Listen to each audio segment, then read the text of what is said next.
Olá, sejam muito bem-vindos e bem-vindas a mais um episódio do podcast da revista Soteroprosa Olhares Contemporâneos. Nesta ensolarada tarde de sexta-feira, estamos dando início ao segundo episódio da minissérie Os Invisíveis, Vozes à Margem. Aqui quem vos fala sou eu, Niessa Pereira, e para quem ainda não me conhece, eu sou advogada, sou professora universitária pela Faculdade Santíssimo Sacramento, na cidade de Alagoinhas, Bahia. Inclusive, gostaria aqui de aproveitar esse espaço para mandar um super beijo para meus alunos e alunas, que eu tenho certeza que vão ouvir e assistir esse episódio de hoje.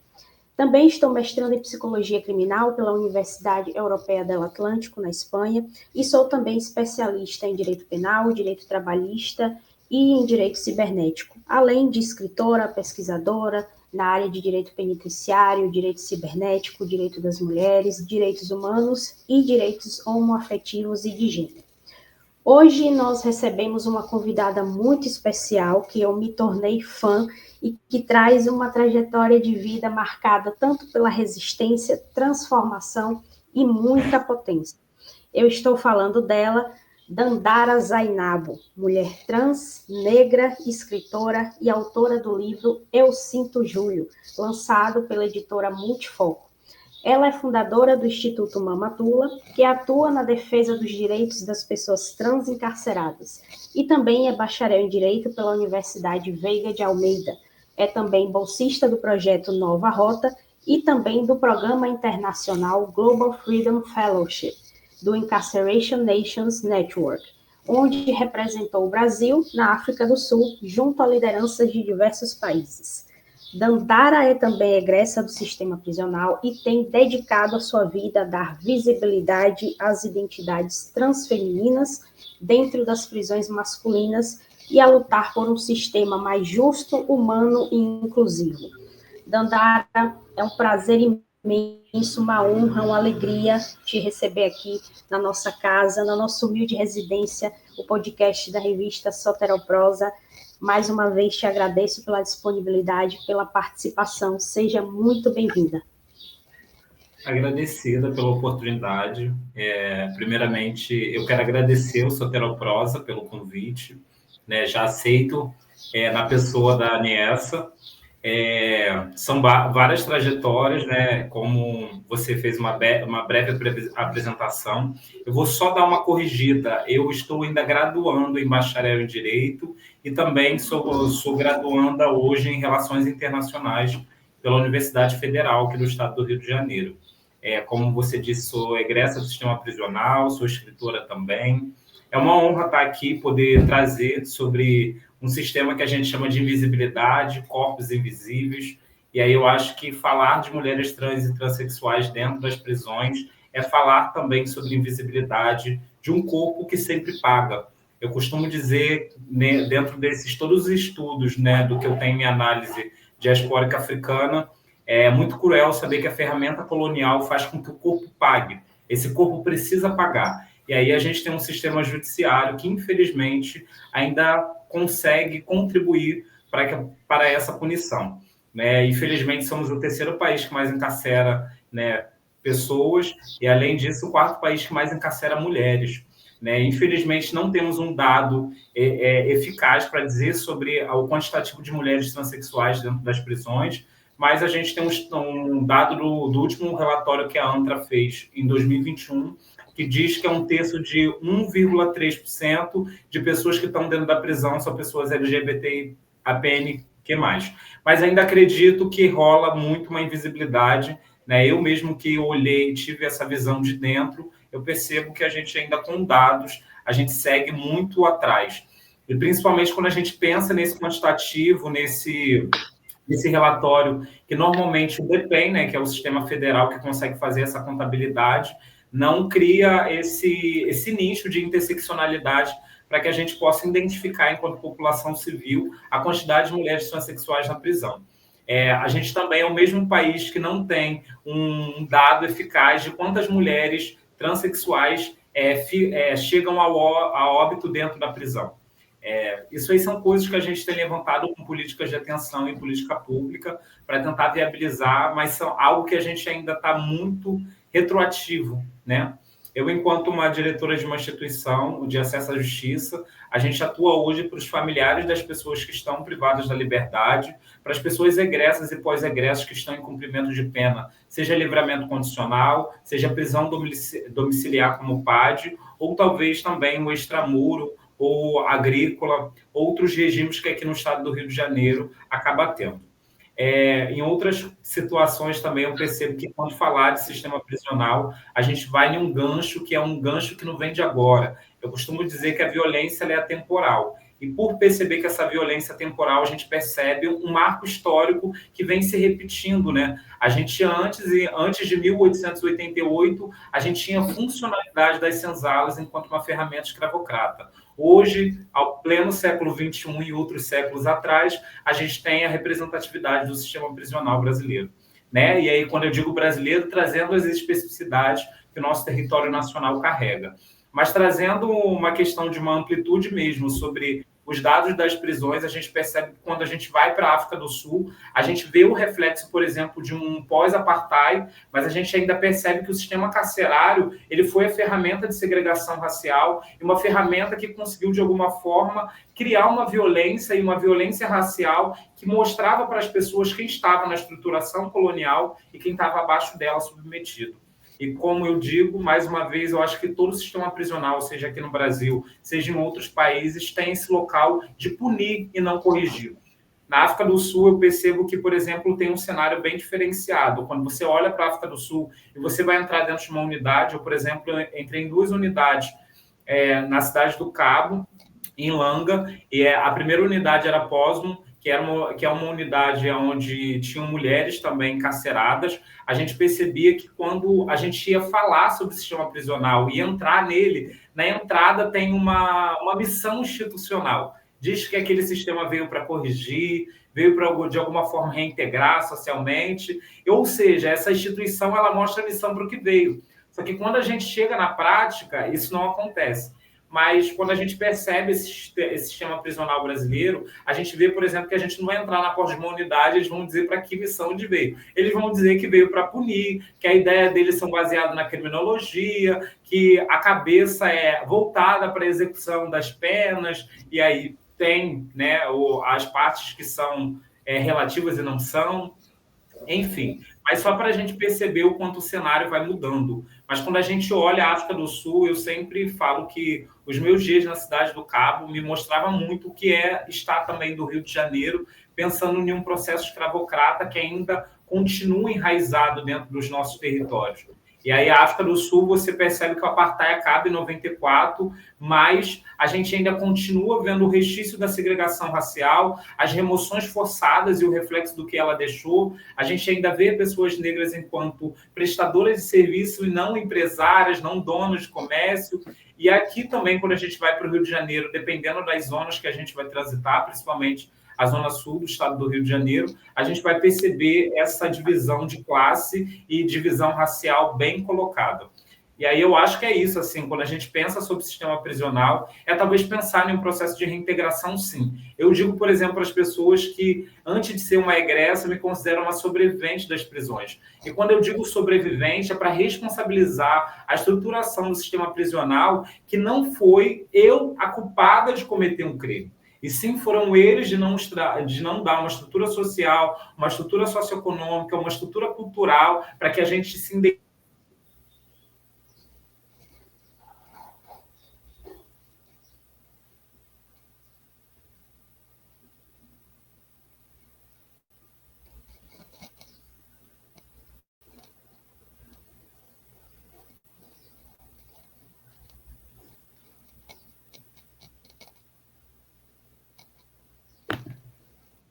Oi, voltou. Eu acho que caiu, né? Deu uma caidinha.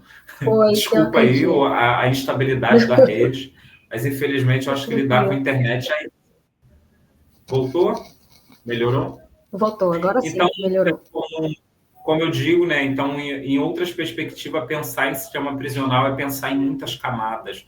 Né? Eu sempre trago uma visão de dentro como sobrevivente, né? E como eu digo, né, não somos nós ocupados por essa estrutura social que nos joga à margem da criminalidade. Não somos nós o criminoso da história. O criminoso é quem se candidatou enquanto um político ou quem se colocou enquanto um cargo público e não consegue gerir esse processo de estruturação para repartir políticas públicas e políticas de atenção que cheguem a essas pessoas. Eu costumo dizer que quando a gente olha para o cenário, por exemplo, de pensar que 70% das pessoas, de acordo com o último relatório do DEPEN de 2019, é que 70% das pessoas que estão privadas da liberdade são pessoas pretas e pardas. E aí, quando a gente olha para o cenário do judiciário brasileiro, a gente percebe que, por exemplo, a maioria, né, majoritariamente, o nosso magistério brasileiro, a nossa magistratura, carrega a pele branca, né? Então, assim, a gente começa a perceber que parece que o cenário de 70% somos nós que sentou um dia na cadeira do réu e continua ali subsistindo sobre aquelas condições, e a gente vê essa estruturação que, de alguma forma, mostra para a gente o que é colonial. E aí eu acho que hoje a gente, enquanto instituição de acesso à justiça dentro do território de favela, a gente vem com uma perspectiva para tentar mostrar para as pessoas que o mesmo movimento, naquele processo de abolição, né, que teve em 1888, onde pessoas compravam alforrias para que aquelas pessoas que estavam em condições de encarceramento, de processo escravocrata, pudessem sentir a liberdade. Eu acho que a gente hoje, enquanto acesso à justiça, a gente vem dentro desse propósito para tentar viabilizar o acesso à informação e, de alguma forma, a justiça. A justiça, para a gente, é como se fosse uma reparação jurídica. E quando eu digo reparação jurídica, é culpabilizando também a estrutura que carregam esses processos judiciários. A gente percebe que agora, recentemente, a gente vai ter uma audiência com um protocolo pensando numa perspectiva racializada dessa estruturação, desse mecanismo. Em outros momentos, a gente ainda acha que não é imparcial quando, por exemplo, um juiz condena. Não carrega essa imparcialidade. Eu costumo dizer, né, eu, enquanto estudante de direito, a gente aprende que o direito é um jogo de interesse. E se é um jogo de interesse, a quem interessa? Normalmente é nós mesmos, né? Principalmente quando a gente está nessa estrutura ocidental. Quando a gente pensa que dar força a um indivíduo e não dar força a um coletivo é exatamente aquilo que Fanon disse no Condenados da Terra, que ele diz exatamente que o processo de expansão da colonização dentro de África, ele cresce quando eles começam a valorizar e dizer para o indivíduo que eles precisam crescer enquanto indivíduo e esquecer que eles são pertencentes de um coletivo. Eu costumo dizer que uma pessoa é muito mais fácil de alienar do que talvez um povo. Um povo, a gente divergente, a gente acaba tendo informações que são contrárias, informações diferentes, e isso é um momento também que produz aquilo que a gente chama dentro do campo de conhecimento de crítica, da parte crítica das discussões. Eu acho que também quando a gente leva isso para o meio acadêmico, a gente ainda percebe esse processo de estigmatização. Eu digo, por exemplo, que hoje está se rolando uma discussão, né, na universidade lá da Rural, que é dentro de um território, que é o bairro de Seropédica, que é o município de Seropédica, o estado daqui do Rio de Janeiro está propondo que tenha um presídio ali dentro, onde não tem nem UPA direito, onde quase a gente não vê uma clínica da família, onde escola também está baixo, não há um fomento, por exemplo, para as políticas estudantis naquele território, porque é um território também que, já que é direito do Estado, a gente tem escolas estaduais ali que vivem um sucateamento. Mas esse grande, né, eu costumo dizer, o governador do estado do Rio de Janeiro pensa em punir. Ou ele pune com a operação policial dentro do nosso território, ou ele imagina que precisa ter também prisões dentro do nosso próprio território. Por exemplo, a gente está aqui localizado, a nossa sede, na frente de uma unidade prisional. Mas do lado, a gente está do lado do Arará, que é uma comunidade também, é uma favela.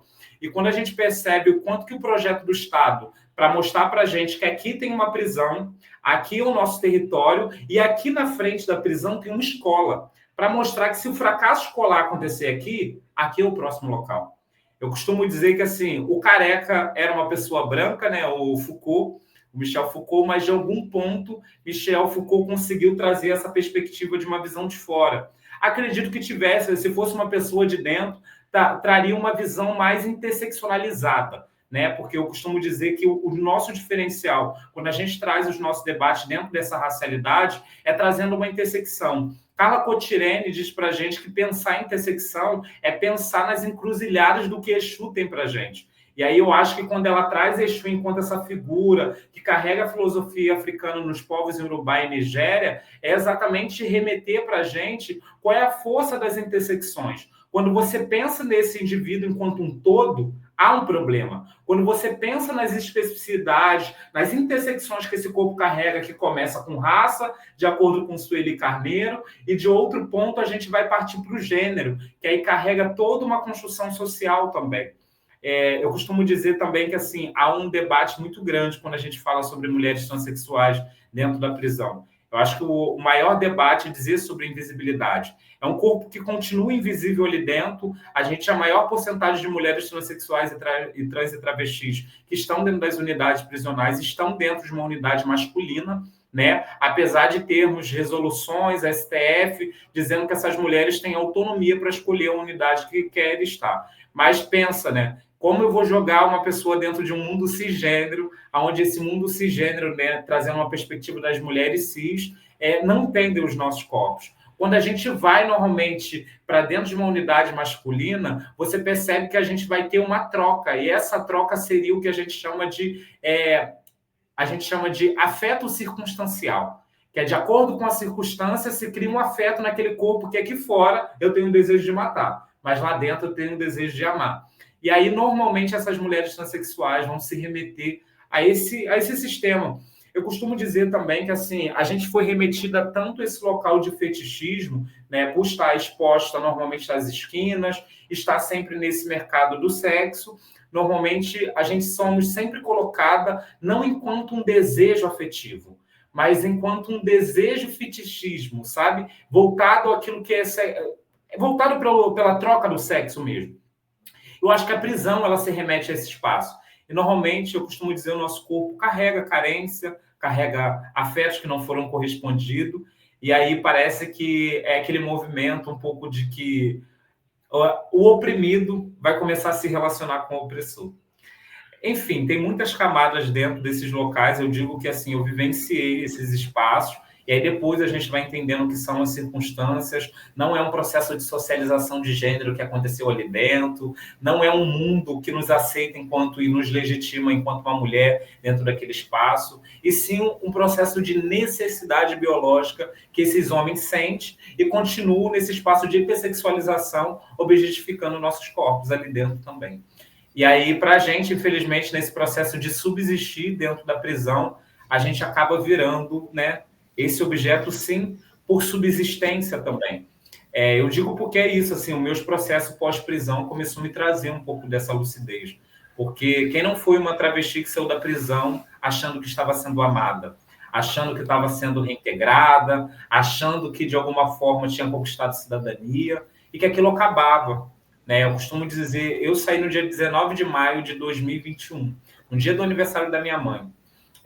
Quando eu saí, a coisa mais cruel foi sair de um padrão que era quase o padrão que eu não entrei. Eu entrei com documentação, eu saí sem documentação, eu saí com uma blusa branca, eu saí com uma bermuda jeans, ou normalmente teria que sair com uma bermuda azul marinho, e saí descalça. Primeiro porque a minha Havaiana, eu acho, do nervosismo, quando eu fui para a classificação, para a vida tentando derrubar mesmo, a Havaiana já estourou. Eu falei, ou é os orixás me chamando para pisar no território. E aí eu fui descalço até a saída, e quando eu olhei para trás para ver o cenário, né, que eu fiquei 5 anos privado da liberdade. Então, olhar aquele cenário que me encarcerou, na porta estava escrito ressocializar para um futuro conquistar.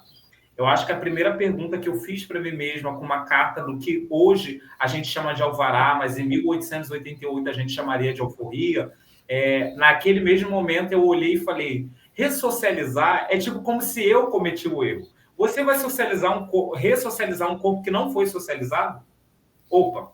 Porque se eu dizer que é para socializar, eu estou trazendo a responsabilidade da culpa para mim. E é coisa que o Estado nunca vai fazer, né? E é isso, assim, eu acho que o nosso debate parte daí. Eu sou escritora, né, do livro Eu Sinto Júlio. O livro Eu Sinto Júlio vem com a ideia de tentar trazer para as pessoas o que é sentir Júlio de dentro e o que é sentir Júlio de fora das prisões. Eu trouxe isso de forma poética também para poder legitimar o que eu chamo de literatura carcerária. É para a gente começar a entender que a escrita dentro das prisões ela tem um grande poder. O poder primeiro, de invadir o imaginário coletivo. O segundo poder é de alimentar aquilo que a gente tem dentro da nossa subjetividade, aquilo que a gente chama de subconsciente. Em outro ponto também, eu acho que o primeiro poder é o poder de mostrar para a gente que a gente pode sonhar. Eu acho que sonhar é o mais importante, porque a partir do momento que você é trancafiada, você, em todo ponto, você vai dizer o que acabou ali são seus sonhos. Por quê? Porque a partir daquele momento você tem um tempo de pena para cumprir. E teus objetivos e as suas conquistas futuras, elas estão aonde? E a gente percebe que ou a gente alimenta esse espaço da subjetividade, aquilo que a gente tem guardado dentro do nosso subconsciente, ou, de outro ponto, a gente entrega para a violência cotidiana que o sistema prisional tem. É esse mesmo sistema que não gera uma alimentação adequada, é esse mesmo sistema que, de alguma forma, diz para a gente que as grades têm muito mais valor do que a rua aqui fora. Porque quando você sai, um guarda, por exemplo, vai olhar para a tua cara e vai dizer assim, até semana que vem. E quando ele diz até semana que vem, é tão certo desse projeto político da reincidência penal na vida dessas pessoas. Porque se você não dá uma estruturação, aquilo que é colocado enquanto básico, né, que é uma alimentação ruim, mas é um espaço onde você tem estadia, é um espaço onde você tem aonde repousar a tua cabeça. E para pessoas em vulnerabilidade, principalmente em situação de rua, isso vai ser uma falta. Então você troca os ambientes. A gente vê isso também quando a gente olha o cenário do processo escravocrata que a gente vivenciou enquanto pessoas negras. Pessoas voltavam para as senzalas depois de liberto. Pessoas trabalhavam nas casas grandes, sabe?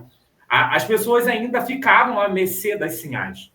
E a gente percebe que todo esse cenário acontece porque esse processo de encarceramento ele não tem nada mais do que um sistema de alienação.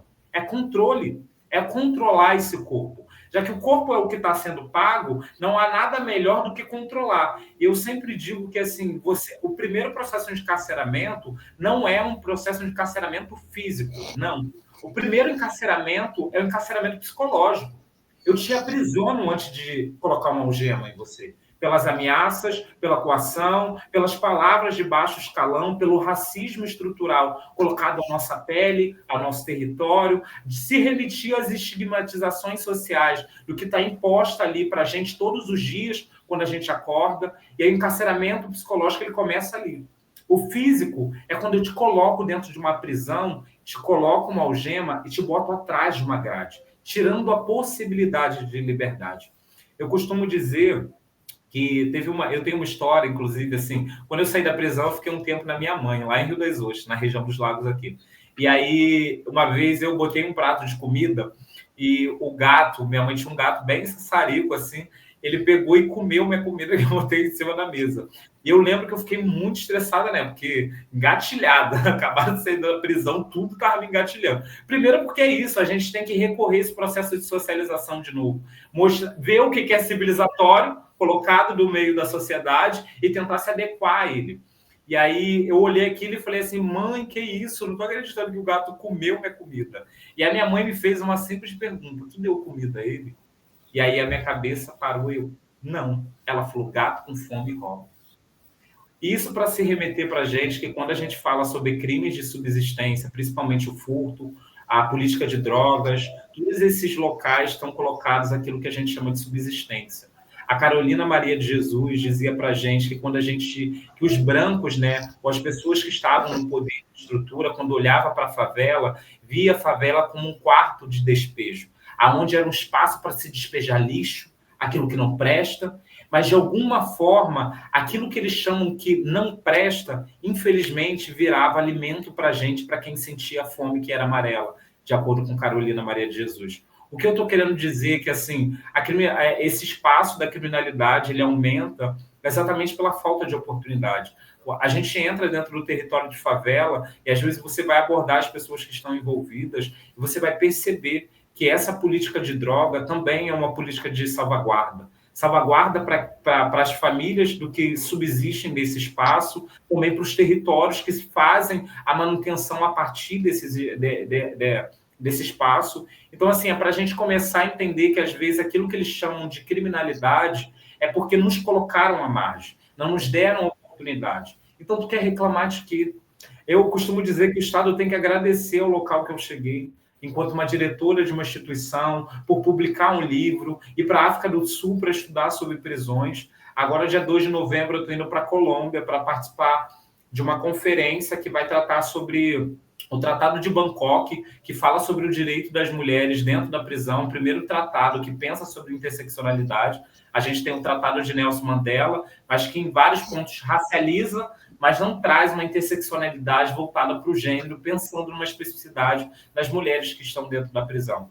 Então, acho que é a partir disso, assim, aí eu estou indo para lá, fico 4 dias nesse debate, retorno, em abril do ano que vem eu estou retornando para a África do Sul. Eu vou estar participando do lançamento de uma plataforma chamada Global Consult, Global Freedom Consult, que seria uma plataforma onde vai colocar a gente, enquanto instituição, e pessoas que são diretoras de instituição de terceiro setor, que sobreviveram às prisões, para fazer consultoria com empresas, financiadores que trabalham no ramo, pensando em política de desencarceramento e pensando sobre o viés acadêmico do que é a prisão. Então, a gente vai estar nesse espaço durante 7 dias, debatendo com outras pessoas também. Como eu digo, né, inclusive, a gente vai ter 62 bolsistas. Eu serei a 63 aqui do Brasil. E é isso, assim, é o que a gente tem trago hoje. Eu falo que não tem sido fácil, mas eu acho que eu, enquanto uma mulher transexual, eu costumo dizer que eu faço jus à minha liberdade, né? E por mais de, assim, eu odeio usar alguns filósofos brancos, mas também tem uma perspectiva que Spinoza traz. Spinoza diz para a gente que quando a gente pensa em liberdade, não dá para pensar em necessidade junta.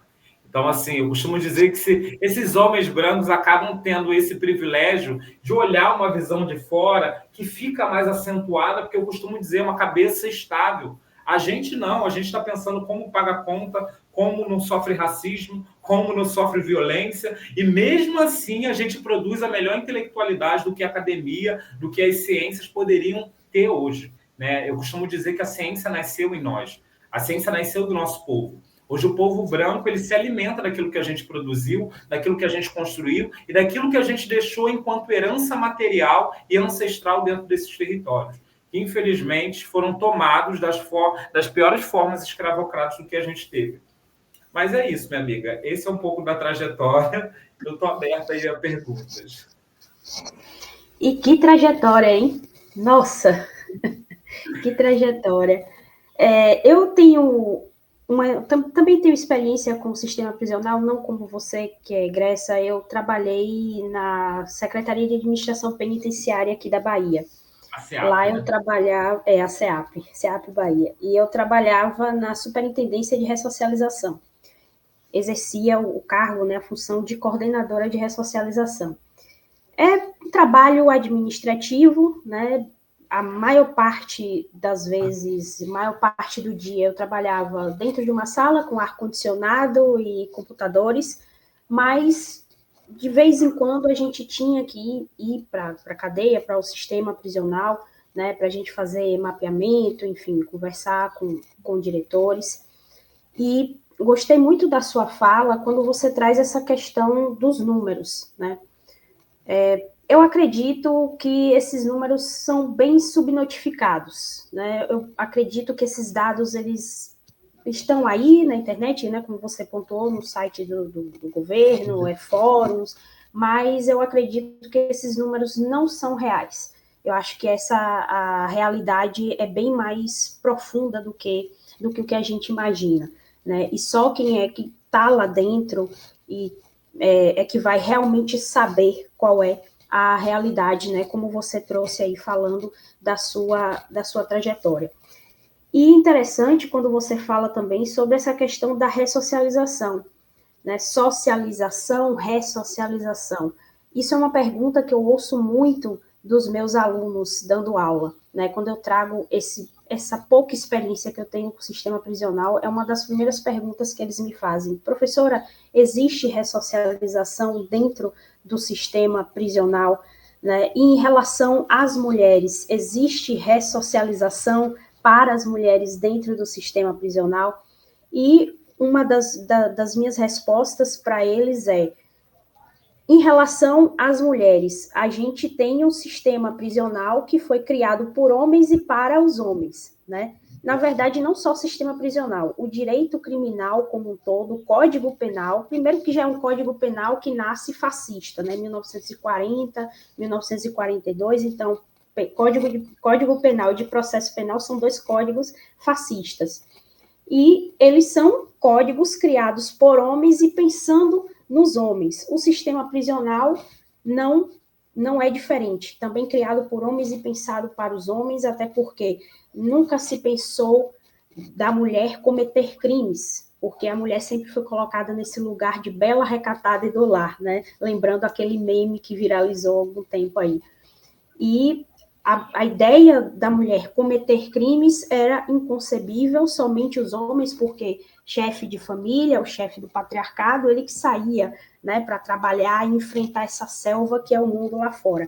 E a mulher no ambiente doméstico, cuidando da família, cuidando dos filhos, cuidando da casa. A partir do momento em que ela cometia um crime, ela estava se desviando da norma imposta e elas eram colocadas em casas de correção. Né? A primeira ideia de presídio, de penitenciária feminina que a gente tem na história mundial são as casas de correção mantidas pela Igreja Católica, né, por conventos de freiras, onde elas eram ensinadas a rezar, costurar, cozinhar, lavar e passar, né, para que elas voltassem para o eixo, voltassem para dentro da norma imposta pela sociedade. E aí eu queria que você falasse também um pouco sobre isso, falasse sobre essa sua esse estereótipo, esse estigma em relação às mulheres e essa questão também da ressocialização, né? Claro, você já falou aí um pouco da sua trajetória, né? Sobre essa questão da ressocialização, como é que a gente ressocializa algo ou alguém que não foi socializado. Então, você, enquanto mulher que teve essa vivência dentro do sistema prisional, como é para você o sistema prisional feminino? Olha, eu acho que carrega tantas camadas, mas eu acho que o primeiro ponto é a gente sempre trocar a palavra, sabe? É entender para a gente, né? Entender para o outro também que ressocializar é utópico, né? Não tem como você ressocializar um corpo que não foi socializado. Não tem como você cobrar um processo de reeducação daquilo que não foi aplicado com uma educação e nem foi pedagógico, né? Eu costumo dizer que aquilo que não é pedagógico é punitivo, ele não é educativo. E aí é uma coisa que o sistema prisional, pensando em uma perspectiva para mulheres, não existe. A gente percebe que, por exemplo, a gente é o quarto país a encarcerar mulheres. E aí, quando a gente vai fazer um recorte a mais, a gente vai perceber que a maioria das mulheres que cometeram um crime ali foi pelas políticas de drogas. Ou seja, era acompanhando um homem. E aí é isso, assim. Porque quando a gente pensa sobre as prisões, a gente não vai caçar aquilo que eles chamam de culpado. Culpado é quem foi fruto do meio? Ou é culpado de quem criou o meio? Sabe? E eu acho que é a partir disso que a gente começa o debate. E aí eu acho que, assim, quando a gente pensa em prisões femininas, a gente pensa realmente, como você disse, numa estruturação para homens, né? Numa corporalidade patriarcal. Até tempos atrás, a gente percebia que unidades prisionais tinham ainda agente prisional, que é agente penal, que era homem, né? E hoje a gente tem ainda supostamente, né, naquilo que está enquanto resolução dentro da Secretaria Penitenciária, a gente tem corporalidades femininas com agentes penais feminina. Mas se tudo der errado, aperta um botão e aparece homem. E aí eu digo, porque assim, eu ouço relatos de várias agentes, e a maioria tem uma grande amiga agente, que ela sempre fala comigo isso, assim, ela fala assim, Dandara, quando tudo dá ruim e a gente não consegue conter aquela mulher, que às vezes está um pouco mais alvoroçada porque tomou uma medicalização, porque é isso também, existe a compulsão, essa indução compulsória à medicalização, a esse uso dos psicotrópicos, porque eles acreditam que cadeia tranquila é preso medicado. É essa a cabeça deles. Então, assim, quando a gente pensa nessa perspectiva, a gente vai começar a olhar e imaginar que quando tudo der errado, chama o homem. Então, por que essa lei não diz que é proibido a corporalidade masculina estar dentro de uma unidade feminina? Porque foram esses mesmos agentes prisionais que são masculinos que lá um tempo atrás estupravam, violentavam, faziam mulheres ficarem a mercê. E aí eu não vou tão longe assim, eu vou te dar um exemplo. Eu tive uma amiga, né, que foi para a África do Sul comigo, que é da Zâmbia, Beatriz. Beatriz ficou privada da liberdade de 13 anos e ficou no corredor da morte, né?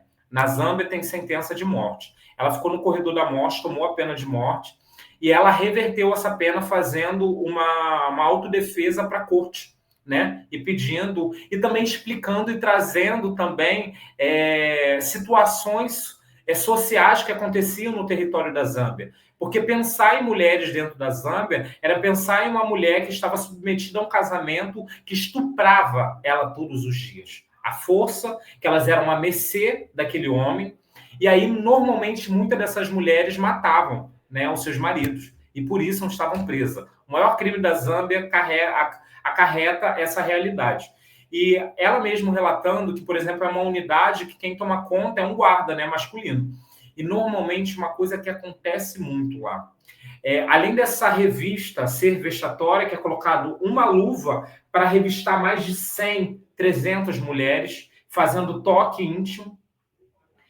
A outra coisa essas mulheres começam a ter relação sexual com esses guardas e depois elas ficam grávidas, elas vão para o fundo da cadeia, onde é esse espaço de invisibilidade, e depois essas crianças ainda vão para um orfanato. E a gente sabe que não é um orfanato, não é uma casa de acolhimento, é o tráfico humano que está imposto aí, em que infelizmente ainda é financiado pelo sistema colonizatório. Porque a gente está falando de gente branca que paga, sabe? Enfim, e quando a gente traz esse relato, a gente começa a perceber qual é o perigo da presença desses homens dentro da corporalidade feminina. E hoje a gente tem esse sistema que se modela, né, depois de muito debate, depois de muita tese, depois de muita discussão, para trazer uma certa melhoria para esse espaço, a gente ainda percebe que rola uma adequação. Mas mesmo assim, a gente trouxe agentes penais femininas que são violentas. A gente ainda trouxe mulher, e aí também há uma ferramenta que, assim, eu costumo dizer que é a mesma ferramenta que o Estado do Rio de Janeiro conseguiu. Aqui, se você vai para o Estado do Rio de Janeiro, você percebe que a corporalidade, a corporação, né, militar daqui, né, os militares daqui, 67% são negros. E isso por quê? Para justificar que quando mata, é preto matando preto. E quando a gente vai isso para dentro da corporalidade feminina, dentro dessas unidades prisionais, é alimentar a rivalidade do que a gente tem dentro do mulherismo. Eu costumo dizer que o homem se acolhe. E isso a gente vê na nossa realidade. O homem se acolhe assim, ó. Nossa, mexeu com um, mexeu com todos. Mas quando a gente traz isso para uma perspectiva nossa, né, da comunidade, enquanto mulheres cis e mulheres trans, a gente se alimenta dessa rivalidade. E normalmente essa rivalidade é por causa de um homem. E aí é isso, assim, eu acho que assim, dentro da prisão a gente ainda vai ter esse cenário. Não é por causa de um homem, mas é por causa de um crime que você cometeu. Porque tem esse local das pessoas imaginarem um processo civilizatório adequado para uma mulher. E aí, quando você vai lá para dentro, você falhou nesse processo civilizatório. Você não foi uma pessoa dócil, você não foi uma pessoa comportada. Se você foi, às vezes, vítima de um abuso, normalmente a culpa é da vítima, não é? É porque você não fechou as pernas. Porque a gente ouve isso desde a infância. Então, assim, o que eu estou querendo dizer é que quando a gente pensa nessa melhoria dessa estruturação, a gente não vê uma solução a mais nem uma solução a menos do que a gente pensar no fim das prisões. As prisões não deveriam existir. As prisões não ressocializam ninguém. As prisões, em outro momento, não criam o que eles chamam de civilizatório. Não faz nada disso. Pelo contrário, eu sempre digo, canaliza a nossa raiva, aumenta ela. Porque minha mãe dizia que antes ela trancava os cachorros dela exatamente porque ela imaginava que ele preso ele ficaria com raiva. Ele morderia, ele ficaria com muita raiva e ia cuidar da casa e proteger a casa. E quando a gente leva isso para esse espaço, né, que olha a gente enquanto animal e não enquanto um ser humano, a gente percebe que é um espaço, que é um projeto político para alimentar a nossa raiva. O Estado não quer acabar com o crime, nunca quis. O crime gera o capitalismo. A política de drogas gera dinheiro para o Estado. Não entra nada se o Estado não colocar. Então, é desse local que a gente está querendo colocar, que o espaço da culpa não está conosco, não dá com o nosso território de favela, não está com o nosso corpo enquanto transexual, não está com o nosso corpo enquanto um corpo negro, não somos nós os culpados. Os culpados são eles que fazem a manutenção desses mecanismos e essas ferramentas de violência colonizatória para nos colocar nesse espaço de controle, e seja controle social, ou seja, controle de você transitar enquanto uma pessoa racializada também. Então, assim, eu acho que quando a gente pensa em uma prisão feminina, a gente não pensa nada mais, nada menos do que a maior solução é que as prisões acabem, sabe? Não, eu costumo dizer que eu não sei por que uma prisão não acabou no Brasil. A gente tem o STF dizendo que é inconstitucional a prisão brasileira, o sistema prisional brasileiro. Então, por que existe ser inconstitucional? Se não está dando direito básico, que se não está te assegurando enquanto os seus direitos humanos ali dentro, que não está te dando a sua dignidade, porque eu costumo dizer que um corpo que está ruim, sabe, tá com a média ali 4, você zera, vai ficar pior. Então, se você bota ali dentro, você está zerando aquela pessoa. Aquela pessoa vai ter que sair tirando uma nova identidade, um novo CPF, vai ter que voltar a esse processo de cidadania. E aí a gente está dizendo de pessoas que todo dia zera a tua vida. Por quê? Porque perdeu alguma coisa na chuva, porque a operação policial entrou dentro da favela e quebrou tudo. Então, assim, eu acho que a gente pensar nesses espaços de violência não tem como fazer uma reforma prisional. Eu também não concordo com uma reforma prisional. É a gente pensar em abolir esse sistema. Não tem como a gente dizer que é isso. De tanto pensar em reforma, a gente tem hoje uma senzala moderna que são as prisões. Então, assim, se lá em 1888 a gente, enquanto ferramenta reparatória, a gente tivesse gritado por reparação e falasse, a gente não sai daqui enquanto não der uma casa. Porque se você não der uma casa, essa casa que me oprimiu, que me fez escravo, que me fez uma pessoa escravizada, agora é minha casa, enquanto ferramenta reparatória. Mas não foi isso a proposta do governo. Não foi nunca isso a proposta dos colonizadores. Foi fazer manutenção e modernizar esse processo de expansão. E a gente vê esse processo em todo o tempo se modernizando, mostrando outras caras. Eu costumo dizer que, assim, a minha mãe, quando eu saí de casa para poder vir para o Rio para estudar, para fazer faculdade, a minha mãe falava comigo que era para me tomar cuidado com a modernidade. Uma mulher negra de zona rural, que já está há mais de 40 anos na mesma fazenda, morando ali, é uma pessoa que, infelizmente, chama os patrões de senhorio. Uma coisa tão colonial de pensar. Minha mãe ainda chama. Eu sempre dou essa corrigida, falo, mano, eu acho que já não está mais nesse tempo. E até aquele tempo estava incorreto, porque isso era para ser nosso. Essa terra era nossa. Eles que chegaram e tomaram e disseram que são deles. Então, assim, quando a gente pensa sobre perspectiva de melhora, de um espaço melhor, minha amiga, eu acho que a gente só pensa em abolição, sabe? É o que eu todos os dias, assim. A gente trabalha e atende aqui na frente da unidade, conforme eu tinha dito. Às 6 horas da tarde, como de costume, em todas as prisões, se lança um brado, né? Um brado para poder falar sobre o luto da família, o luto de dentro da prisão, e você fica 1 a 3 minutos desse luto, em silêncio, enquanto memória desse luto. E, normalmente, a igreja evangélica, né? Infelizmente, a gente não tem as matrizes africanas dentro das unidades prisionais, então as pessoas vão trazer esse espaço, né? Que é também colonizatório, né? Dizer sobre o cristianismo, e aí eles vão alimentar essa fé ali na questão do evangelho, e normalmente eles vão fazer um culto essas 6 horas. E aí eu sempre ouço daqui, né, gritando, eles gritando, falando a música e tal, e toda vez que eu começo a ouvir, eu acho que é o motivo que me faz ter combustível para manter uma instituição de terceiro setor, para poder orientar os familiares e dar caminhos, né, para eles, é exatamente quando eu olho o barulho, sabe, deles ali dentro, porque eu percebo que ainda a prisão é viva. Para a gente que acha, né, que a prisão não é viva, a prisão é viva. A gente fala que prisão é viva porque a prisão existe pessoas e não animais. E até se existisse animais, eles seriam vivos. Então, assim, que a gente possa, de alguma forma, pensar em propósito e perspectivas de políticas que tragam uma abolição para esse espaço. Eu digo isso, assim, porque eu, enquanto estudante de direito, eu pretendo ir para a parte criminal. E eu acho que é para fazer realmente abolicionismo, sabe? Eu penso em entrar na magistratura e sentar e entrar uma pessoa e falar, e eu mesmo falar, a prisão não vai solucionar a tua vida. Eu acho que é isso, assim, o Estado deveria gerir para você a tua escolaridade, depois um pré-vestibular social e depois você ir para uma universidade. E você produzir aquilo que você tem enquanto vivência, que é aquilo que a gente vai chamar enquanto escrevivência, e produzir a sua própria ciência, construir a sua identidade diaspórica e você conseguir construir caminhos e perspectiva. Que eu acho que foi assim que me libertou da prisão, sabe?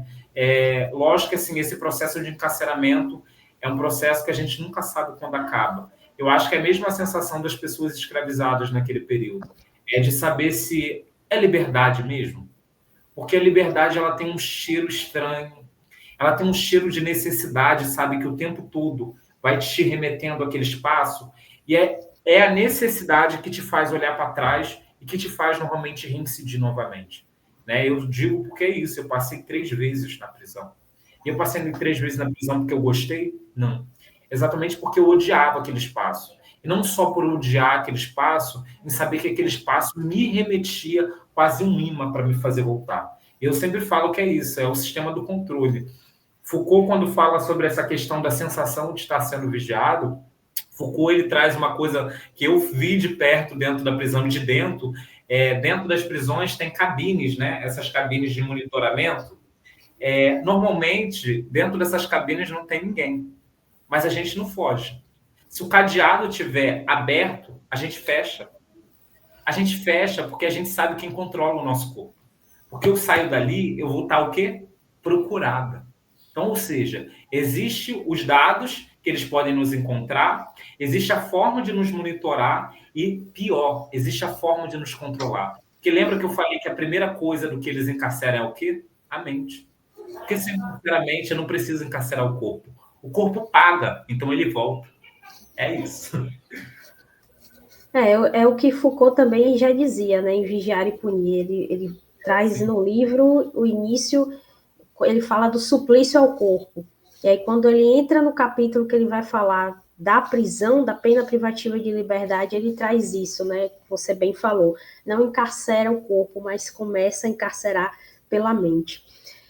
Termo bacana, interessante esse que você fala da senzala moderna, né? A prisão como a senzala moderna e o alvará de soltura como a carta de alforria, né? Lá em 1888.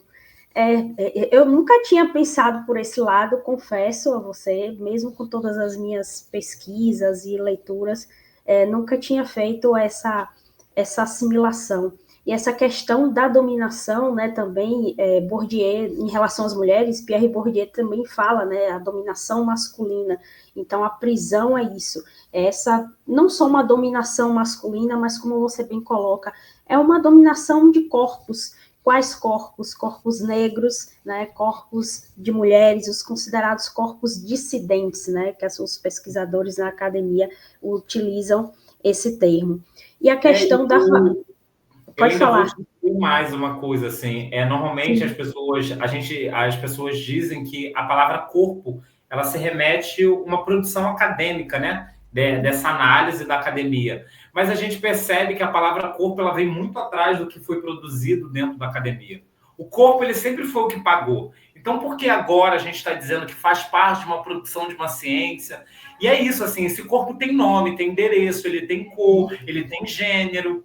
E aí eu acho que quando a academia fala corpo, ela não cria interseccionalidade. E aí quando eu trago esse lugar, é sempre num local de vivência, de mostrar assim, existe uma intersecção nisso. Existe qual corpo que vai pagar.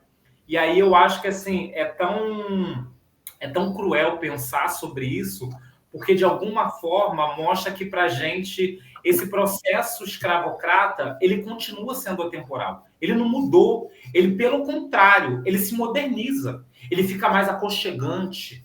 Ele fica mais aceitável. Ele é mais disfarçado, né? Né? Mas no final, mais disfarçado. É a mesma coisa. As ferramentas são as mesmas. O judiciário ainda são as ferramentas coloniais do que foram utilizadas. Quando você olha a quantidade de pessoas negras que tem ali dentro, 70%.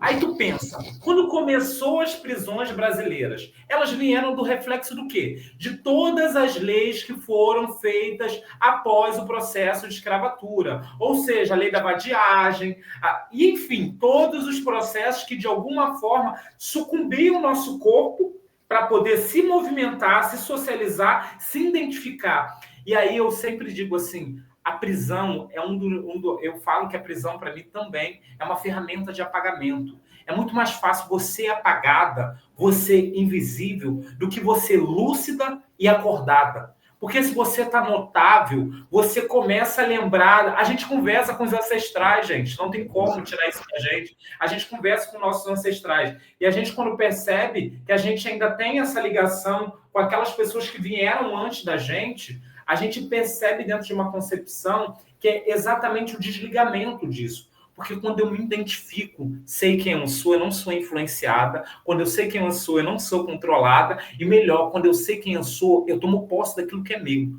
E se nós acordássemos desse eterno sono escravocrata, a gente conseguia, sim, se apropriar desses espaços. Porque o dia que a prisão começasse a descer 10 guardas, 4.000 pessoas dentro da prisão movimentaria daquele espaço para sair. Porque você percebe o que fazia as pessoas nesse processo escravocrata não saírem das senzalas e não tentarem, eles tentavam fugir, mas não conseguiam, de alguma forma ligavam. Primeiro eram as famílias, porque sempre ia um e não ia todos. Segunda coisa era exatamente o controle, o medo, a política do medo que faz voltar. E a prisão faz a mesma coisa. Porque não tem como 10 guardas conseguir conter 4.000 pessoas. Não tem como. A não ser o controle da mente. Porque a gente bota, eu costumo dizer, é tão colonial que quando os direitos humanos, ou normalmente o juiz da VEP, enfim, o judiciário vai inventar de visitar a cadeia, que eu amo isso. A magistratura, quando vai assim, visitar a cadeia. Eles mesmo botam lá dentro e depois quer visitar. Por isso que eu acho que assim, é uma exposição colonial mesmo. É como se a gente estivesse na Europa. Pega a pessoa escravizada, bota aqui, olha como eles são exóticos. Olha como eles se comportam. Olha que esse espaço não liberta. Aí, é como se fosse um zoológico, né? É até pesado falar isso, mas é. Eles descem. Quando eles descem, a gente tem que botar a mão para trás e abaixar a cabeça e não pode olhar no olho. Isso te lembra alguma coisa? Mas é isso, minha amiga. Eu acho que a gente... Esses são os debates. E no final eu costumo dizer, gente, ou eu realmente estou maluca, ou a gente não consegue acordar para a vida. Porque tá aí a realidade, gente. E aí, sério que eu preciso fazer uma faculdade para pensar sobre isso? Ou eu só preciso refazer o caminho e começar a ouvir os meus orixás? Ouvir os meus ancestrais, para quem talvez não tenha esse lado diaspórico. É só isso, sabe? E aí eu acho que é o que me faz lutar, minha amiga. É o que faz eu produzir o que eu produzo. É o que faz todos os dias eu acordar e gritar, ô Lili. Quando eu entrei dentro da prisão, a palavra que todos os dias todo mundo acordava e gritava na grade era, ô Lili, vai chamar, hein? E aí eu acho que foram as mesmas sensações do que as pessoas escravizadas sentiam. Que um dia aquela opressão ia acabar, que um dia alguém ia nos libertar e que, de alguma forma, o mundo nos valorizaria enquanto pessoas africanas ou enquanto pessoas que descendem de um povo africano, sabe? Então, acho que pensar em prisão é real, assim. É pensar todo nesse processo escravocrata e não dá para a gente tirar e nem pôr. Só dá para a gente demonstrar e trazer as vivências do que a gente tem dentro desse espaço, que, infelizmente, câmera não entra, áudio não entra, nada entra. É um espaço de invisibilidade. E eu sempre falo que, assim, você estando invisível, é muito mais fácil de violentar. Eu costumo dizer também que você esquecer e apagar também é uma violência.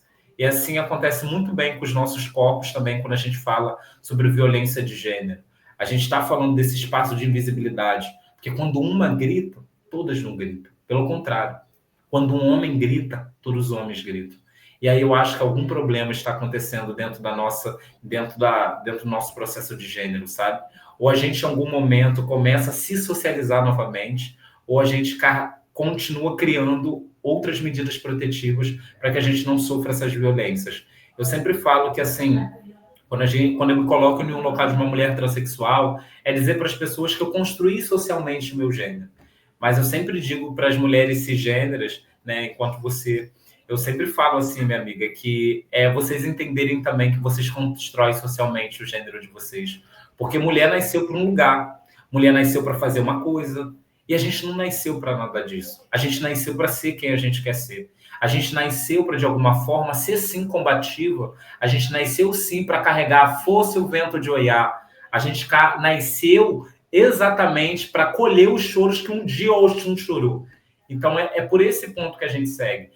Eu sempre falo que o mundo não nasceu do patriarcado, pelo contrário, o mundo é matriarcal. Quando a gente olha em África, a gente não olha para a África e chama ele de pai. A gente olha para a África e chama de mãe. Então, é diferente, é a partir disso, minha irmã. E é isso. Muito bom, muito bacana. Eu concordo com você. Eu acho que a maior violência que a gente pode sofrer é o apagamento, né, da nossa história, da nossa essência. E acho que a palavra é interseccionalidade. A gente tem que parar de pensar a prisão somente como algo voltado para o direito penal. Não, tem muita coisa que a gente tem que analisar quando a gente estuda, quando a gente olha para a prisão. E concordo quando você fala que o sistema prisional brasileiro ele faliu, né? A falência da prisão. Até o professor César Roberto Bittencourt, ele tem um livro, né? O título é justamente esse, A Falência da Pena de Prisão. Então, faliu, não tem muito o que dizer, né? Realmente deu muito errado. E eu queria que você falasse sobre essa questão do trabalho e do estudo dentro da prisão, né? Como instrumento ressocializador, como instrumento de reintegração social. É esse o discurso, né? Que a gente mais ouve por aí. Eu costumo dizer que, para mim, é 13ª emenda moderna, sabe? Se a gente olhar para os Estados Unidos, a gente vai perceber que, quando chega a 13ª emenda, era para justificar o processo escravatório. Então, você dizer para a pessoa que ela cometeu um crime e ela pode remir esse crime pagando em forma de trabalho, eu acho que é a mesma coisa do processo escravocrata. Porque a gente legitima o trabalho enquanto uma ferramenta remunerada. Então, em que momento a gente falha? Essa pessoa que está cumprindo pena, ela não tem direito a essa remuneração? E outra coisa, é tão escravocrata porque eu dou emprego enquanto está lá dentro. Quando sai, tu não tem emprego? Você está gerindo empregabilidade? Ou você está utilizando dessa mão de obra barata? E aí é o capitalismo dentro das nossas prisões. Eu costumo dizer que os valores das prisões começam a se modelar quando eles olham para as pessoas e não enxergam as pessoas, enxergam produtos. Produtos que geram porque comem, produtos que geram porque dormem, produtos que geram porque trabalham. E até o trabalho você paga. Porque no final você trabalha e a tua pena é remida. Então, acho que é a partir disso, sabe? Pensar na leitura, eu acho que é muito mais pedagógico, sabe? Eu costumo dizer que a literatura tem a sua força. Mas eu acho que uma literatura mecânica também é um problema. Porque você escolher qual é o livro que a pessoa privada da liberdade que está remindo a pena, eu acho que é controle, sabe? É um controle político, é um controle de intelectualidade, daquilo que você vai acessar ou não. E por que esse ser não pode se tornar um ser crítico ali dentro? E aí é o que eu digo, assim, a academia levanta tanto isso, sabe? A gente precisa alimentar esse instinto crítico, essas análises. Mas quando a gente pensa no sistema prisional, é proibido falar, sabe? É proibido escrever. Até os nossos caracteres é controlado. Nelson Mandela, quando eu fui na África do Sul, uma das cartas, né, e quando a gente foi para o Mandela House, que é a casa de Mandela, a gente percebia que o próprio Nelson Mandela relatava para a gente dizer que o maior controle do Estado sobre ele eram as escritas. A comunicação entre ele e o Willy Mandela. Era, tipo, você pode mandar 500 caracteres. Se passar disso, a carta não chega. E era a partir disso que ia se guiando. Então, eu acho que é um ponto disso. Assim, quando a gente pensa na literatura, a gente pensa em ferramentas libertárias. Mas que essa ferramenta libertária traga esse processo de liberdade. Porque se não trouxer esse processo de liberdade, também é uma ferramenta escravocrata, sabe? Porque é você querendo produzir a intelectualidade do outro E aí não tem como, porque o senso crítico de cada um vai variar, e principalmente ali dentro, que as emoções estão muito afloradas, a raiva está sendo alimentada e a intelectualidade cada vez mais distanciada. Então, acho que é a partir disso, assim. Eu sempre penso que o trabalho para a prisão é algo muito cruel ainda, muito, muito cruel. É cruel porque é isso, eu fui uma pessoa que fiz remissão de pena por trabalho. E eu fazia o trabalho que o guarda fazia. Olha, eu achava que era eu que estava recebendo. E no final era ele que recebia. Olha. E é sobre isso, sabe? É sobre a gente trocar as coisas. É a mesma coisa, assim, você percebe muito, acontece isso quando a gente vai para o lado dos estagiários. A gente tem vários estagiários maravilhosos, eu, inclusive, fui estagiária já. Eu sempre percebo, por exemplo, às vezes você vai preferir contratar um estagiário porque é mais barato, e você pode cobrar a mesma carga horária do que talvez um advogado formado. Você está conseguindo entender? Essas trocas. E eu costumo dizer que essa análise não vem da gente, vem do próprio capital. O capitalismo, ele é essa ferramenta. Essa é a ferramenta que barateia e, de alguma forma, essa pessoa não é humanizada e vira produto, porque ela foi captada. E aí eu acho que, assim, quem alimenta muito mais esse espaço é a branquitude, meu amigo. Eu costumo dizer que a branquitude é um projeto, é um sistema que vai captar pessoas brancas, é um sistema que vai captar pessoas negras. Isso é branquitude. É um sistema de controle. É um processo de segregação que super deu certo lá no período colonial, e quando a gente traz para cá, a gente vai vendo essa falha, sabe? Enfim, minha amiga, são muitas camadas, são muitas coisas, e eu acho que pensar na prisão, eu acho que é pensar no fim delas. Não adianta achar que está dando trabalho reintegrando, não adianta mandar ler o livro que você quer achando que está remindo. De alguma forma, parece que eu que sou o culpado. Não é a falta de estrutura. Por que você não dá uma universidade para dentro da prisão? E não é EAD, não, meu amor.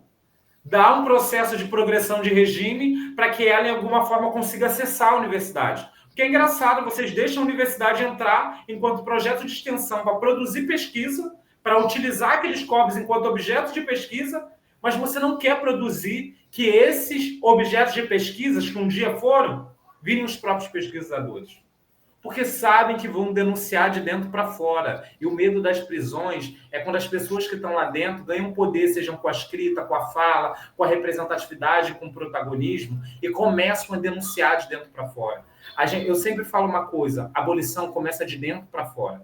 Então, se você está gerindo esse espaço, eu espero que um dia você possa abolir ele. E uma coisa também que eu sempre deixo para as pessoas, gente, não diz que você é abolicionista penal, sendo um diretor de uma instituição, sendo um agente penal, produzindo pesquisa e fazendo pessoas de objeto de pesquisa. Não entra nessa que está feio. Não cabe.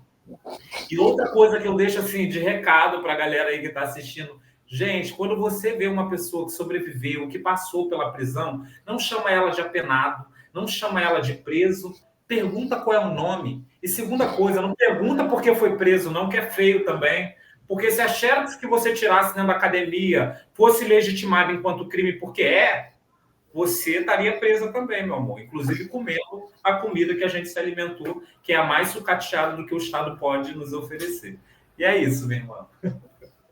É isso que você fala, né? Os egressos, né, do sistema prisional, egressos são vistos como objetos de curiosidade, né? Como eu falei anteriormente, é até pesado falar, mas parece um zoológico, né? Todo mundo fica, impressionado, até os alunos também. Nas instituições querem fazer visitas, pedem para os professores, não, leva a gente na prisão, a gente quer ver, a gente quer entrar, né? Movido por uma curiosidade, né? Para ver realmente o sofrimento das pessoas, enfim. Realmente essa última parte da sua fala é bem... Calma aí, rapidinho. Ô, Ingrid! Já foi. Já foi? Depois de mandar um beijo. Beijo. Ela tá aqui. Me espera aí, já tô terminando aqui, eu já tá indo. Já pegou? Deixa um cigarro aí pra mim. É isso. E a gente tá aqui na correria da sede. É assim mesmo. E assim, acho que para encerrar a nossa fala aqui, o nosso bate-papo, queria que você falasse um pouco sobre a Mamatula, como nasceu o Instituto, né? Como partiu essa sua ideia de criar esse instituto, o que te motiva, o que te motivou há 5 anos atrás a ter essa ideia de criar esse instituto. Conta para a gente como é esse trabalho que vocês fazem. Então, a nossa instituição, ela nasce após a minha viagem à África do Sul. Eu chego e penso o que eu ia fazer aqui no Brasil, né, com tudo que eu recebi, com tudo que eu estudei, e pensar talvez do que eu ia trazer esse espaço de vivência, pensando em justiça aqui no Brasil. E aí nasce a instituição. A gente começou com um grupo pensando em trazer orientação jurídica e encaminhar para a Defensoria Pública. Era essa a nossa cabeça. E aí eu juntei um grupo de amigos que são advogados. Na época eu nem estudava direito, eu fazia pedagogia, ainda na UERJ, aqui na Universidade do Estado. E aí eu levei os advogados para dentro do território para atender dentro da associação de moradores. A gente não tinha espaço, já nada, era só uma ideia mesmo, um projeto. E aí a gente começou a atender esses moradores, começou a crescer a demanda, aí de 2 virou 4 advogadas, aí depois saiu essa pessoa branca que estava com a gente, né, que era um advogado também, e aí ficou só advogadas negras, só mulheres, e aí depois entrou um advogado homem negro, e a gente começou a fazer essa manutenção. Todo mundo voluntário, voluntário sempre tem esse espaço muito, né, que é temporário, né? E aí a gente começou a fazer um processo de escuta também com as mães, né? A gente começou a entender que, por exemplo, a gente tinha um projeto junto, que era um projeto de alfabetização, que era um projeto de um apoio educacional racializado, então pensando em uma perspectiva diaspórica. A gente começou esse reforço escolar, e aí, a partir desse reforço escolar, a gente se atentou a algumas coisas que a ausência das crianças estavam crescendo. A gente chamou essas mães para reunião e as mães diziam que eram familiares de pessoas que estavam presas, que ela tinha que fazer visita, que ela foi fazer isso, que ela foi fazer aquilo. E eu falei, ops, cresceu minha cabeça. Eu falei, eu acho que é isso. E aí a gente trouxe os advogados, começaram a atender, a demanda foi aumentando. A gente começou a fazer parceria. Primeiro que a gente ainda tinha um projeto de apoio educacional, aí a gente fez uma parceria com a Fundação Tempo Juego, que é da Colômbia, que também trabalham com crianças lá e também com crianças que cumpriram pena. E aí a gente fez esse processo de uma experiência empírica mesmo, deles começarem a ter essa comunicação, dizerem para eles o que é ser criança na Colômbia e o que é ser criança no Brasil. E a gente trouxe algumas especificidades e relatos do que essas crianças trouxeram na narrativa, que era um local de... Eu sou criança no Brasil, o que me impossibilita de ser criança no Brasil é a operação policial da minha favela, que não me deixa brincar. É por ser uma criança negra. E começou esses relatos e foi familiar, porque crianças negras colombianas também relatavam sobre essas dificuldades raciais. E aí, a partir disso, a gente começou a criar outros vínculos de parceria, fizemos um processo de roda de escuta, né, com aqui a Favela Terapia, que é um grupo de psicólogos negros que atendem dentro da favela. A gente começou a fazer o processo de escuta com essas mães, a gente começou a entender essas demandas e entendeu que não era só uma orientação jurídica que esses familiares precisavam.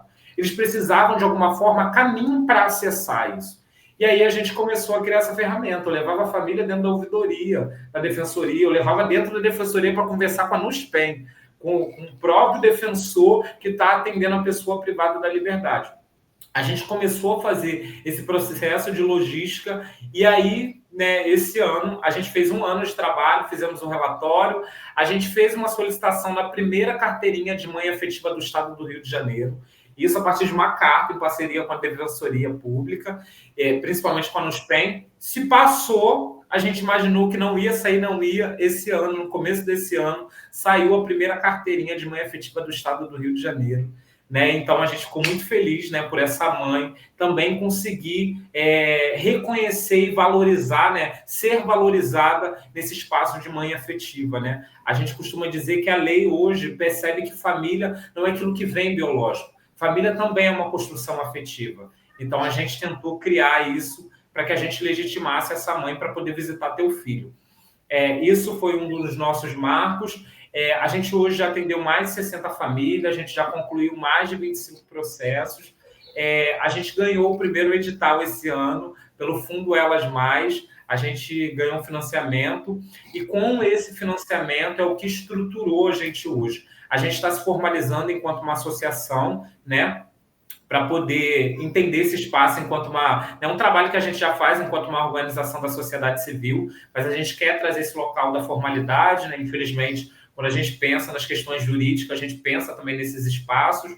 E aí a gente ganhou o edital, criamos uma sede, estamos aumentando o efetivo de atendimento, estamos aumentando o efetivo também da equipe jurídica. Conseguimos hoje, a gente tem pessoas que também são prestadores de serviço, que a gente começou a remunerar. A gente tem vários outros projetos pensando assim. A gente criou a primeira cartilha de acesso à justiça do território. Eu acabei de dar lá para o núcleo da defensoria aqui do espaço de custodiado, que é do lado da unidade. A menina falou: nossa, como a gente não pensou nisso? Depois a gente do terceiro setor está para pensar em algum momento por vocês, para que vocês executem. E a gente entregou essa cartilha. O nosso site entra em lançamento agora, esse final de semana. Ele vai ser lançado no ar. Outra coisa também que é de novidade, a gente agora, em outubro, a gente vai colocar no ar o primeiro aplicativo de acesso à justiça dentro do território, carregando uma variante linguística da favela, para que os familiares, de alguma forma, consigam se localizar, para entender como tira uma carteira de visitação, como puxa um processo, como localiza seu filho.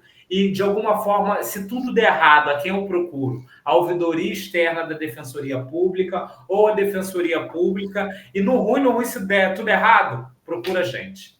E é por isso, assim, é disso que a gente tem gerido dentro do terceiro setor. Né? Eu sou uma mulher transexual negra, enquanto diretora da instituição. A gente também traz várias coisas, eu acho que é isso, assim, são vários espaços que a gente conquista, mas espaços também que são fechados. A gente, no começo do ano, a gente assinou um contrato com a plataforma do Caixa Tem para estar numa nova plataforma que está para ser lançada, que é a plataforma Cidadão, onde a gente vai estar ali enquanto uma instituição que viabiliza a cidadania para a população. E essa é a nossa ideia, conseguir alcançar um público de mais de 40 milhões de pessoas que estão e são beneficiárias, né, do Caixa Tem. E é por isso, assim, eu acho que a gente veio para isso, amiga. A gente está pequena ainda, né? Eu costumo dizer, a gente está nesse espaço pequeno, mas eu sempre costumo dizer que, diasporicamente falando, a gente não cresce para cima, a gente cresce para baixo. E aí eu acho que pensando nos nossos jequitibás da vida, é dessa estrutura que a gente precisa estar. Para as pessoas que olham que está pequeno visualmente, mas para baixo está grande. E para a gente o importante é embaixo, que é a estrutura e a raiz, para a gente não perder os nossos princípios. Então, a nossa ideia é viabilizar acesso à justiça para esses familiares, sobretudo para pessoas transexuais também. E é isso, assim, hoje a gente tem 6 mulheres sendo atendidas pela terapia psicológica que a gente tem em parceria com a Rede Afetos, que é uma rede que oferece terapia psicológica de forma pro bono para mulheres em vulnerabilidade, pensando numa interseccionalidade de mulheres que passaram nas prisões. Então, hoje a gente tem as famílias que são atendidas também por essas lindas e maravilhosas psicólogas. E eu acho que é isso, assim, a gente está tentando construir um mundo que seja acessível para todos. Um mundo, de alguma forma, onde pense que, quando a gente olha para a prisão, a gente também vê o fim dela. Todo mundo pode dizer para mim que isso é utópico, mas quem viveu, talvez, em 1885, 1880, 1830, pensava que um dia o processo escravocrata não ia acabar. E não acabou, mas se modernizou e acalentou. Então, assim, que a gente perceba que para frente, né, se a gente não conseguir a abolição, faz a reforma que eles acham que tem que fazer, mas de outro ponto é que a gente não deixe que também essas prisões continuem sendo terceirizadas. Porque quando a gente entrega para a empresa faz o que o Estado também faz, né? Olha para a pessoa enquanto produto e não enquanto ser humano. Então é isso, minha amiga. É isso que a gente está gerindo, está tentando viabilizar. É, de alguma forma, pensar que acesso à justiça, para pensar em justiça, é pensar em ferramenta reparatória. E a gente, de pouco em pouco, está tentando produzir isso de forma racializada para esses familiares. E é isso. Bacana. Dandara, queria te agradecer demais por você estar aqui hoje, pela sua disponibilidade, por você dividir com a gente da revista Soteroprosa, com nossos ouvintes, um pouco da sua trajetória, da sua luta. Te agradeço, não só em meu nome, mas em nome de todos os colunistas da revista Soteroprosa, pela sua presença, né, por compartilhar um pouco conosco, da sua disponibilidade. Eu sei que o trabalho aí é muito, tenho certeza, né, e você conseguir achar esse espaço para conversar com a gente é muito bacana. Então, queria que você deixasse aqui também as redes sociais, as suas redes sociais, as redes sociais do Instituto, para que todo mundo possa conhecer e seguir, ficar por dentro de todas as novidades. Olha, para acessar, primeiro, a partir desse final de semana já podem acessar www.associacãomamatula.com.br ou rede social @osc, então OSC Mamatula, e a minha rede social é Zainabo Dias com Z, então @Zainabo Dias com Z, ou só botar Dandara Zainabo, que normalmente eu sempre apareço como primeira. É muito ruim ser, tipo, primeira transexual, primeiro. É horrível pra gente. Mas é isso, assim. Quem quiser também ter acesso ao meu livro, na própria bio do meu Instagram, tem como você acessar ele pela própria loja da editora Multifoco, ou você também pode acessar pela Amazon. Se você colocar Eu Sinto Júlio na Amazon, a gente teve um período que ficou indisponível, mas de acordo com a editora já está disponível. Então, é isso. Mas se não conseguir pela Amazon, pode tentar pelo site da Multifoco. E é isso. Olha, eu agradeço muito a oportunidade. Eu acho que é sempre bem-vindo falar sobre prisões e principalmente trazer esse lado da interseccionalidade, que é pensar na vivência de quem passou por aquele espaço e sobreviveu a ele. Então, eu acho que é isso, assim. Eu acho que é isso também, é construir um mundo sem prisão. Quanto mais você fala dela, mais você denuncia, de dentro para fora e de fora para dentro. E a gente vai fazendo um trabalho formiguinha, porque eu sonho com um dia de acordar na notícia no jornal dizendo: o STF, de acordo com a última decisão, pensando que o sistema prisional brasileiro é inconstitucional, foi fechado. É obrigatório todas as prisões estarem fechadas a partir da data tal. É o que eu preciso. É o que eu sonho e é isso. Agradeço. Nós que agradecemos a você. E para vocês, caros ouvintes, fiquem com mais esse episódio maravilhoso com a participação de Dandara Zainabo. Meu Instagram, para vocês que quiserem lá conversar comigo, conferir um pouco do meu trabalho, é o @nieissa_pereira.adv, e também tem o @psi_criminal.nieissa. E também acessem as redes sociais da revista Soteroprosa, no Instagram, @Soteroprosa, no Threads, @Soteroprosa, e confira os nossos textos no site www.soteroprosa.com. Fiquem ligados, pois vem muita novidade boa por aí, tanto na Mamatula quanto na Soteroprosa. Muito obrigada a todos e até a próxima.